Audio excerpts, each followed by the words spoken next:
Welcome back. This is the last panel of the day. Instead of doing another panel, I'm going to give each of these presenters a little bit of time to talk about their Niagara All-Star best practices.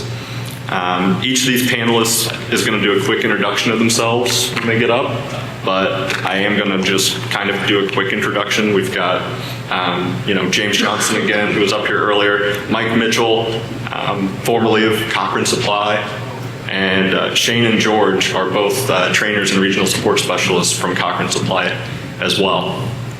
This Niagara All-Star panel and presentation session is going to go a little bit longer, and at the end we're going to have time for Q&A if you want to talk to any of these guys. These guys are handpicked because they've been doing Niagara for a long time. They've trained people in Niagara for years. This is really about best practices and what they're still seeing today. These guys have been, talking and working with different contractors for years, saying, everything would work better with our projects if we did X, Y, and Z. And a lot of times that was 10 years ago and we still aren't doing X, Y, and Z. And so this panel and presentation session is really for them to really nail home, what they're tired of seeing us do wrong as SIs, or what they're tired of seeing, how we're tripping ourselves up, and what we should be doing to make this go better. We're going to go kind of one at a time, and each presenter is going to plug their computer in and get things going, so we'll have a little bit of transition time. But up first today, I want to bring up Mike Mitchell. He's going to talk about foundations and real-world uses for Niagara. Hey, Mike. Yeah, thank you. All right, and a whole bunch of other stuff, but we'll see how much time I get to actually accomplish things. Okay, unplugging, and then plugging back in. Yeah. Yeah, perfect. All right, you guys.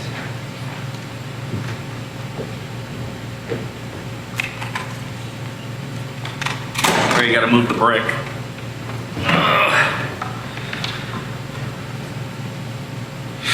The good news is me and George are gonna share a laptop, so you won't have to go through this again, at least for that. But then you got Shane. And James. And James. All right, let's get this plugged in. Yeah, and I figured the stuff I'm going to talk to you about at first, just a whole bunch of kind of tips and tricks and the things that I've seen and done across the years and stuff to make it a little easier. And then I figure I'll jump into program objects and program service a little bit to show you some of the things that you can use to make things a little easier. So along with that, I did an actual little PowerPoint slide. So we'll try it.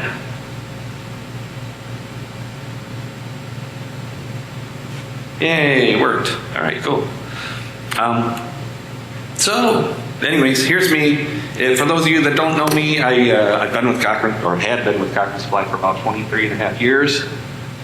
And before then, I was in the IT field for a good 10, 15 years or so, depending on how you slice it. Got hired on and then started doing R2 stuff for Cochrane and helping out integrators and doing all sorts of stuff over the years.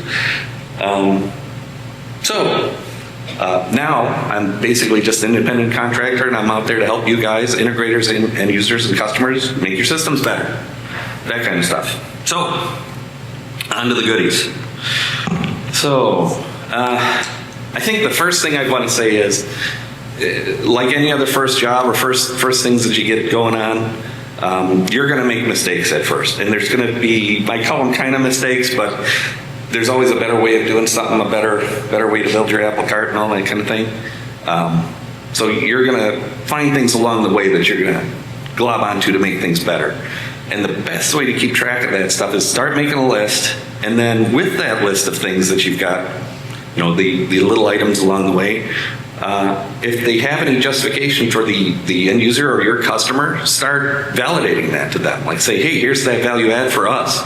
Here's what this is going to give you of all these things. Here's how we differentiate ourselves from other contractors. Short story with that one. Some of the first R2 job I did was with John Fish out at Cooley High School. and which I don't think exists anymore, but it was R2. And some of the things that we did in that one, I grouped all the analog inputs in one folder, all the analog outputs in one folder, and basically made a big hodgepodge of it, of what James used to call link monkeys, you know, link mark, link to, link mark, link to, and it was a nightmare. It worked, but it was like, holy crap, there's a lot of better ways to do that stuff. So you'll figure those things out along as you go. Oh, and one of the best pieces of advice I ever got from a friend is good old Ron Draper from, God, I can't remember what his company was called, but he's retired now. But he said, Mike, you know, when you're looking at a big job and you're seeing all these things that you have to do and all this different stuff on there, he says, how do you eat an elephant? I'm like, what the hell are you talking about? And he says, yeah, how do you eat an elephant? One bite at a time. So just do one little thing, all these things will add up, and pretty soon, 2-3 years from now, you'll be the expert. Okay.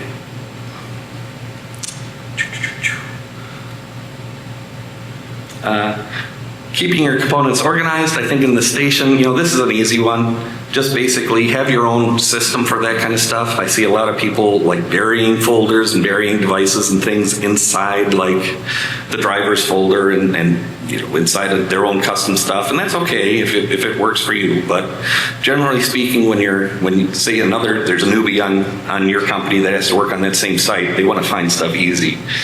And the old rule was if it's a standalone station, you make a home folder, you make a logic folder, you separate the things inside those right at the root. And you separate the logical things that would be in logic, you know, like space temp averages or PQL objects or whatever the heck it is that you're doing that way. And then things that are more graphical or that kind of stuff under the home folder. And a couple little things too. And this I saw James use on, God, it was a conference a little bit ago. You know, when you're using Workbench and you walk away from it for a little bit, you come back and everything's disconnected. And you've got 8 tabs open, and you're like, gosh darn it. And the nav tree will be closed. And so you just do the refresh or refresh all to get all your tabs open again. But it doesn't really open up that nav sidebar. There's a little button at the top, and I think I've got it illustrated right there, that's called Sync Tree. And what that does is it takes whatever you're focused on in your workspace and opens it up over on the nav section. It's like, it was heaven to see that. Another thing that they've added, I want to say in 4.10, maybe, is the ability to add folders and reorganize the structure on the nav space. So like when you're working on a lot of different jobs, you can start making subfolders for those jobs and then move all the station connections into those subfolders. It's really handy. Some people like it, some people don't. Like I was asking a couple guys from, you know, if their site is basically just, yeah, we want to see all the stations, then it doesn't help them so much. But if you're working with a lot of different customers, it really can. Then just some more generalities. Whenever you're working with somebody, I try and put myself in their position. You know, what are the things, what are their pain points? What are the things that they're dealing with on a day-to-day basis? And then how would I handle them? And that's a huge part of the job. And if you can show that to the customer and you're empathetic, you're saying, okay, yep, I'm with you. We're a team on this. We're going to get these things solved. It goes a long way. And staying in contact with them through the job process too. Keep the communication lines open. You know, if you're starting to build a project and you think you're doing all your ducks in a row and everything's going great, and then you realize, you know, a week later that you started building this thing over here and they wanted it over there. Those should be green, not blue, wrong fonts, whatever the heck it is. The things that are important for them to put on histories or what have you. Better to find out early. Let's see. Always putting it through its paces as well. Like when you're programming controllers, you want to make sure you've exercised all the valves, do all that commissioning with them, and sit with them and make sure it's doing the sequence that they asked for. So this one was a slide that I just kind of made really quick. I figured I'd breeze through it because I do want to have time to actually show you some good stuff. But they're important points, and maybe the guys will talk about them a little bit. We'll see how much time we got and all that stuff. But if you can, especially on the larger sites, use virtual points. They're huge. They're a monster space saver and component saver on your supervisor stations. There's a lot of large sites out there that I've seen that, we basically did the old way of, the old AX way. You're pulling in your data points and putting all your, histories, pulling them up, all that kind of stuff. If you start moving towards virtual points, it'll be a great saver for you. And there's some things with the category service with that I can talk about too later on. I'm going to cover some program objects and things. Templates too are awesome to use. Please start using them. It's something that you can, again, how do you eat an elephant one bite at a time? Make one. Pick out a job where you've got a little extra time, do a VAV, do something like that. Pick out a controller that you guys use all the time. Start making that a template and start working with them. It's a huge time saver later on. As you roll out changes, you can separate them into sub-templates and things like that and really manage a lot more quickly. And that's the thing, you want to get on and off the job and do the right thing for the customer. Tag dictionaries, of course, and tag rules. And I know we were talking, don't go too heavy on that kind of stuff because, a lot of times, like, why am I using this? What's the justification for it? There are a lot of good things that come out of using tags and tag dictionaries. I'd say the key thing with that is use the tag rules when you start using them. A tag rule can basically put a query on the station that says every point or every component that complies with these particular set of circumstances, apply this set of tags to it. And that can save you so much time. And as you go through different jobs, even with different manufacturers, you can get tags applied to any kind of VAV in the world as long as you do that kind of stuff. Another big one too. And Scott Kaminsky and I just ran into this too with, he's with U of D Mercy in Detroit. They've had they started with R2 and then graduated through AX and now got an N4 system. And one of the things, they'd always had, worked with the IT department really good. We've been with them for a long time. And they perform the backups of that supervisor. And one of the things they had never done though was test those backups, And I guess that's a big stress that I would have to you guys is, yes, somebody is backing up that server at some time, whether it's you guys yourselves or you're working with that IT department to do it, but test them. Actually don't trust that you have a backup. Oh yeah, we performed it and yeah, we should be able to recover, no problem. Do you know that? Go through that actual process and do a test if you can. And a lot of times it's not as hard as it sounds either because you'll have a virtual machine running the web supervisor. And basically, you can work with the IT staff that can shut that one down and then do a restore from, say, last night's backup, which is what we did. And just get that restore going and bing, bang, boom, everything was working beautifully. Thank goodness. And with the way that we were storing histories, we lost maybe a little bit between that last night backup and then. And by the time I had connected to the station to check those histories out, they had already updated themselves from the subordinate JSONs. So everything was gold. Okay, anyways, and a good backup philosophy too with that is if you're going to do a backup, and a lot of times you can't do this, it's just not very cost effective or what have you, but an IT theory is do it in two places at least and use two different backup methods for it. So maybe you stagger your backups, do this one this week, that one the next week, or twice a week, two different ones. But and it's more for like really critical infrastructure, that kind of stuff. But if, again, you get surprised, even though we've done this test, what if next week we do it and come to find out that hasn't been taking a backup in the last month, oops. Well, you might have another system that's been doing it and then you can use that one instead. And off-site storage is really important as well. Whether it's a network attached storage drive that you have on off-campus or whatever, or cloud services, whatever it is, make sure that there's something that if that building burns down, you've got another source somewhere else. All right. Okay. Now for the live action part of the stuff. I'm basically going to cover two things. Program objects a little bit. And I should probably say, how's time, guys? Awesome. Oh, yeah, perfect. Okay, good. Thanks. So we got about 8.5 minutes for me anyways. I was going to cover program objects and then the program service, just in brief and just kind of glossing over some things, but to show you some things that are possible with these things. They've been around forever. I mean, the old R2 triple programming has been there for, since the R2 days. And but they're very powerful. And as Niagara has evolved, so have these. And they're pretty much anything that you can do in a driver and other things you can accomplish with a program object as well. It's probably not the most, like if you want to resell it or do something like that, you wouldn't use these. But for getting something done on a station that you just want to, actions speak louder than words, I'll show you. And I'll use some real life examples. And then same thing with the program service. It's a little bit more limited, but it gives you a view on your station and your components in there, and then you can affect mass quantities of them and adjust their properties, and add components to them, all sorts of stuff. All right, so let's see here.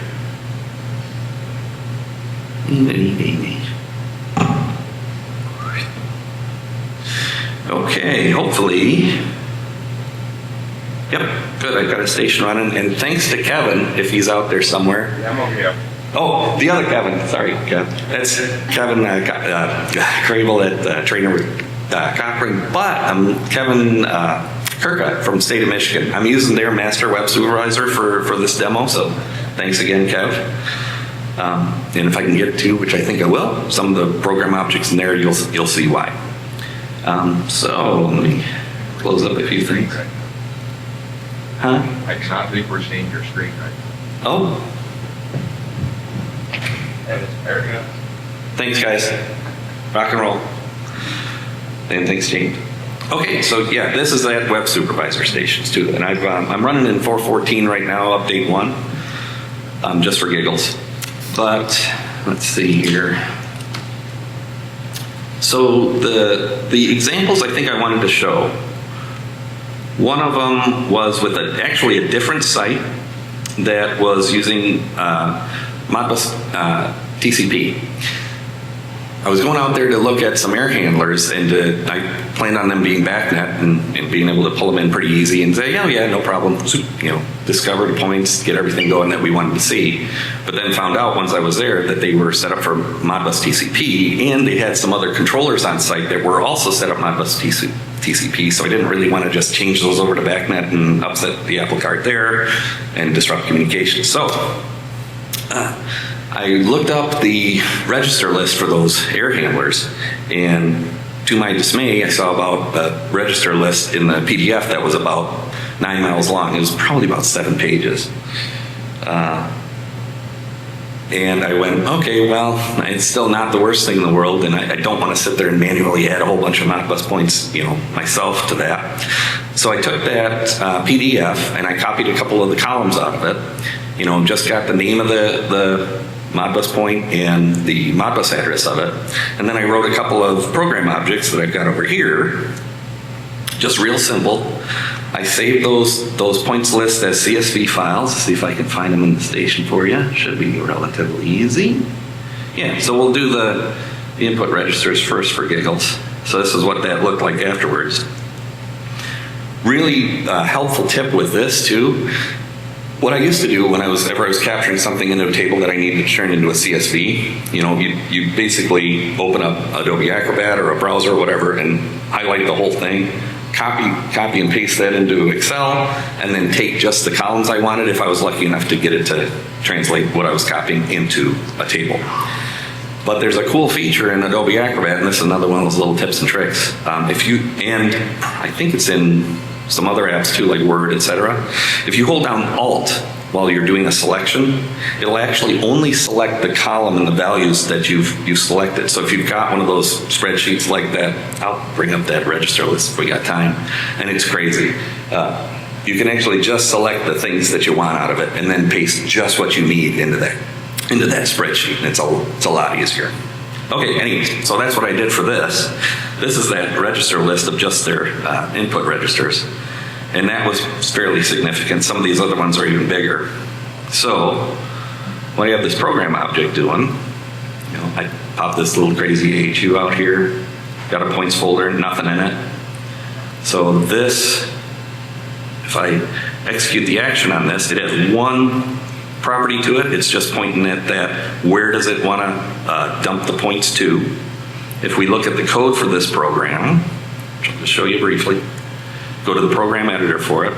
It's Java code. They provide some stuff in there automatically for you to use, and you can get used to how they assign their variables, all that kind of stuff.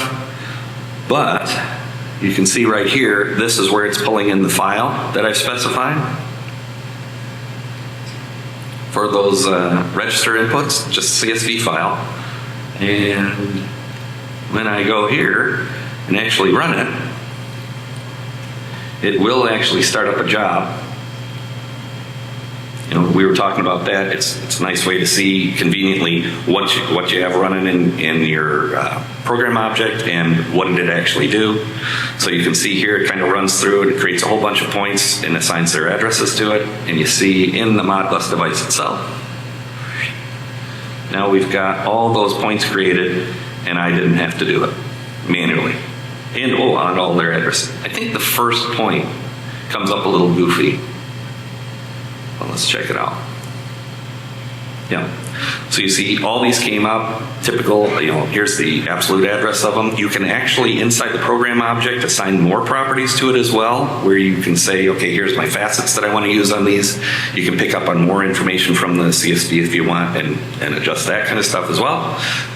The important thing there to take away is if you need to do something in your station, no matter what it is, you can read information from outside your station, if you can get it into a text format or XML or something like that, and then you can instantiate stuff inside your station with that.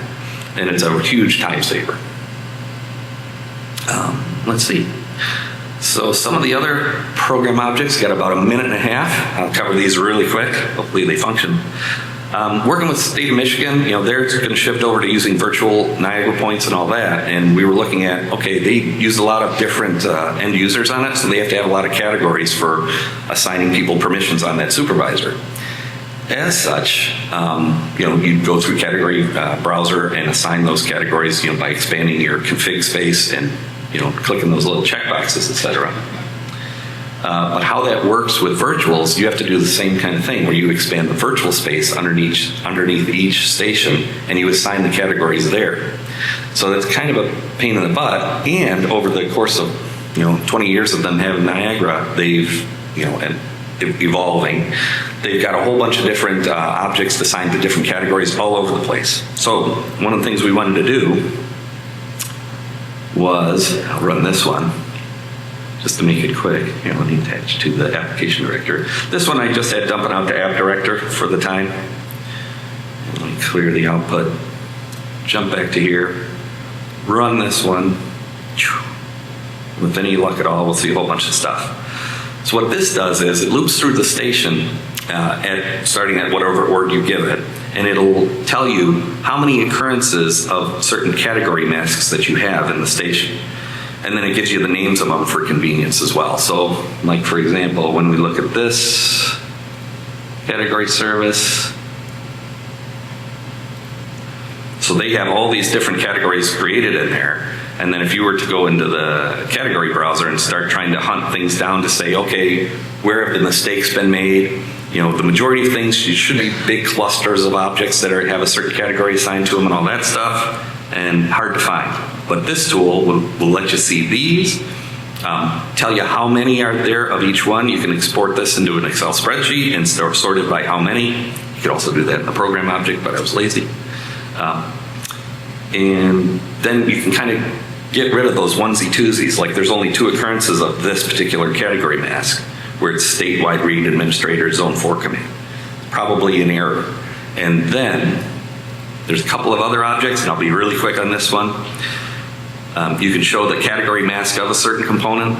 So if I fire that one off, that one just takes an ORD, and then it'll show you that actual category mask. So from that list, you can plug the objects in, see what you've got. This one is a switcher tool, so if you want to apply a new category mask to a whole set of components, it'll do that. Here's that category mask, flips it to the other one. And I think I will stop there just for for sanity's sake and say, again, it's using these kind of tools, it's really easy to take control of your station and correct old mistakes, get things cleaned up, tidied up, and then enable you to move on. I think the next step I'm going to do with this stuff for State of Michigan is going to be another object that's going to be able to read all the category. Once we cleaned up some of the loose ends with the category assignments, we're going to be able to read all the category assignments that we have in there and then apply them to that virtual space so that none of this is going to be manual. So thousands of objects that you'd normally be going clickety, clickety, click, it'll be done in like 5 seconds. Okay. And with that, I'm done. So hello everyone, I'm George Thomas. I am a technical support specialist for Cochrane Supply. I've been with Cochrane for 5 years now. But my prior life, I spent 24 years at the Cleveland Clinic as a enterprise building automation manager. And I was first introduced to Niagara by a $4 million energy project that was put on by the upper management because our CEO at the time, Dr. Cosgrove, went to the Better Buildings seminar where he got on stage and participated in the building challenge saying that the Cleveland Clinic was committed to save 20% energy by 2020. Hence the energy project, and my journey really started from there. So I thought today I would reflect on a presentation I did in 2018 talking about the pain points of big end user and some of the struggles that we've had. And see if maybe we have improved in the industry or we're not, right? So a couple things I can tell you right off the bat it has not improved is my eyesight, so hence the glasses, and my memory, so hence the notes. So those are definitely two things that has not improved. So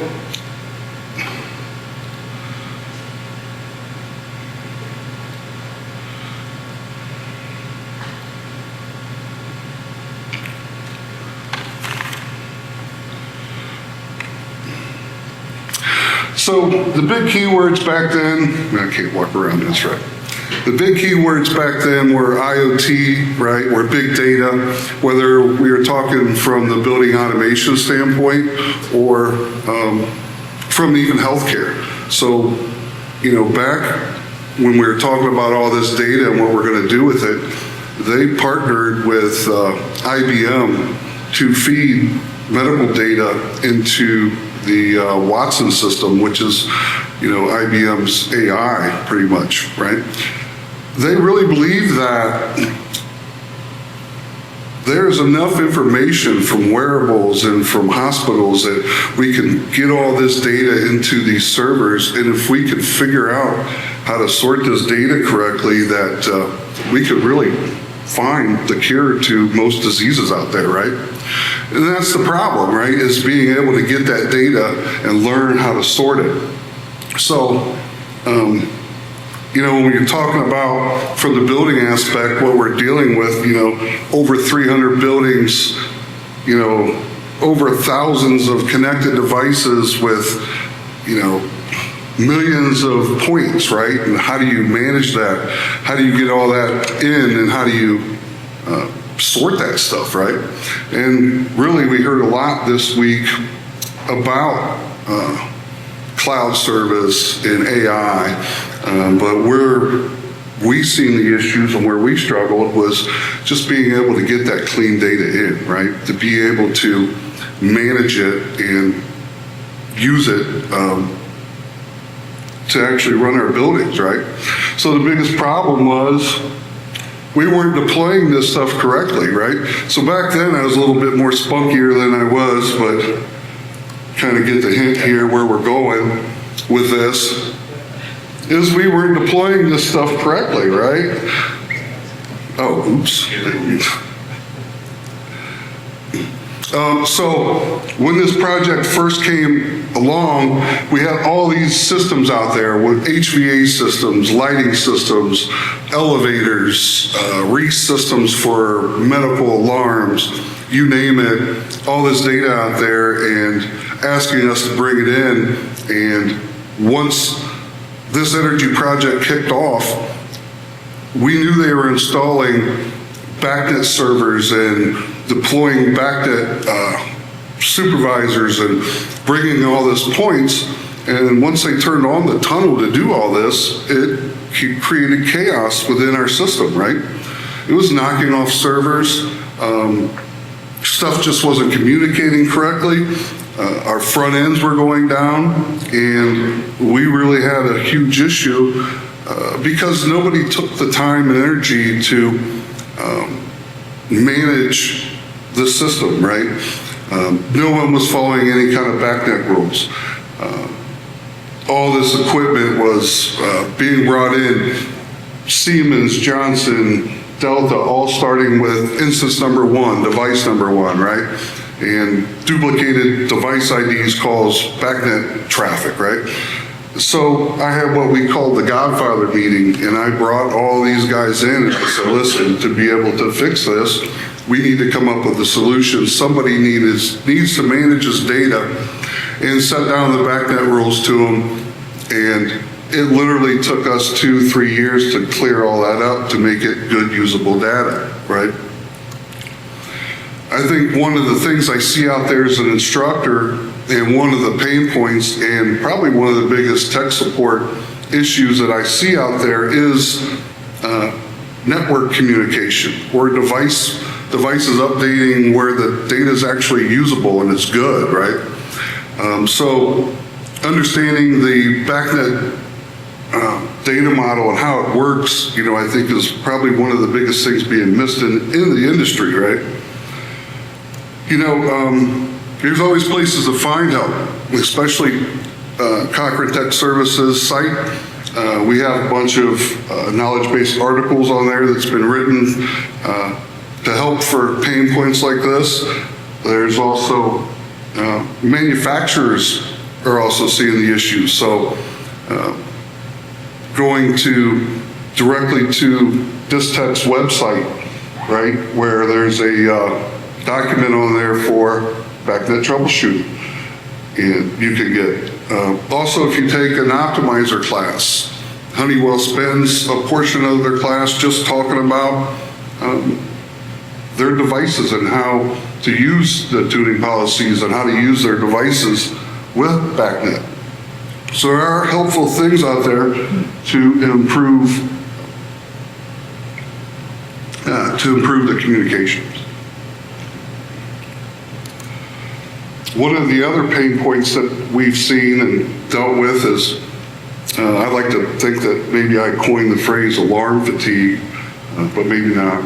But this is real life, 500 and some odd alarms coming in on a generator test. Taking the time to vet out these alarms, or showing the alarms in a different manner instead of, at the time we were sending all of our alarms to a pager instead of, an email service or a notification service. So using the properties inside of the alarms to inhibit those alarms when outdoor air temperature may have a system off, or using deadbands and using delays to clear some of these alarms up was huge for us as we were going along through the system. So the other pain point for us too was the analytics, right? We've tried out several different analytic packages, from Clockworks to BDX, and we demoed a lot of this stuff and found that one of the best things is really getting the data in there clear, right? And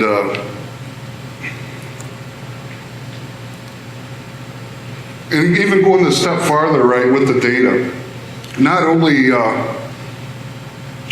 doing analytics that would give us plenty of action items for our guys to go look at and check out, but like everyone else, we had issues with people and manpower. So taking it a step farther, looking at different ways to see things, like see an alarm go off, find the nearest part, right? And then find the technician that's near enough to go grab that, dispatch them out to the part. Using the data more efficiently to do more of corrective analytic, or instead of a list of different pain points, really helped us, are we really going in that direction? And I think really watching Code Labs and what they're doing has really improved what we have done in the past. So.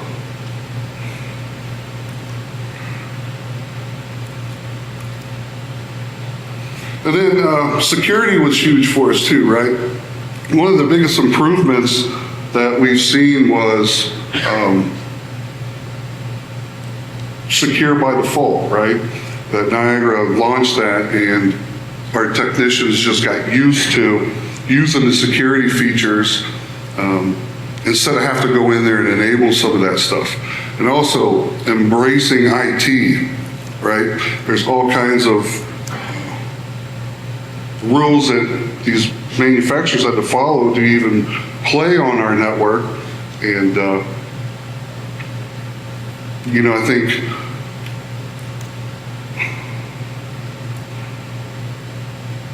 I'm bobbing here, guys, sorry. And I think some of the security dashboards and the new features in Niagara are great. So, yeah. That's all I got.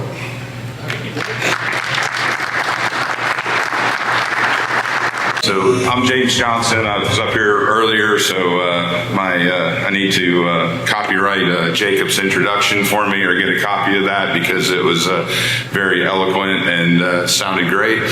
I tend to pretty much just introduce myself as the head bottle washer or lead technical Sherpa. Good. So we wanted to talk a little bit about maybe underused features that are in Niagara. And there's a lot of different things that I think are underutilized by customers. And we could probably stand up here and talk for hours about that, right? And I jokingly say that I think 90% of our customers use about 20% of our software. And the other 10% of the customers are the ones that kind of leverage all the extra bells and whistles and tools that we have, right? So no, it doesn't have no. Lots of different options and things that we could talk about for sure. What I was going to show you guys was some data modeling and talking about the benefits of that. So apparently my laptop is wreaking havoc with the HDMI here. So we'll just kind of talk through it, I guess, and if we get the video to come up, then I can try to show you the proof there.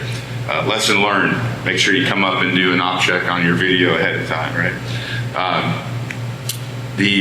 So I think data modeling is one of the biggest ones that is underutilized, and part of that is because customers have ways to do things today, whether it's nav files or exporting data out to SQL or whatever the case might be, that you don't think about the need for data modeling. But I think what we're seeing, even when you look at ASHRAE, and I get the numbers always mixed up, right? But like P223 or 223P, where BACnet is looking to adopt a data modeling standard, right? So this is not just a Niagara thing. When you go talk to Code Labs, when you go talk to Clockworks, when you go talk to SkySpark people, all these other applications are looking for contextualized data to be available from the building automation system. And that empowers a lot of other things to occur with the other applications as well as the BMS system, okay? One of the big things that I like about the data modeling is being able to leverage hierarchies. And hierarchies are dynamic navigation it responds to changes in the system. So when you're going around and adding a new device or doing an upfit, or you want to change how things are behaved, maybe you change some duct work and reduct a certain zone over to a different air handler or things like that. When you make those changes in the Niagara application and you're utilizing hierarchies, then your navigation structure will just automatically adapt to those changes. And you don't have to think about it and go modify.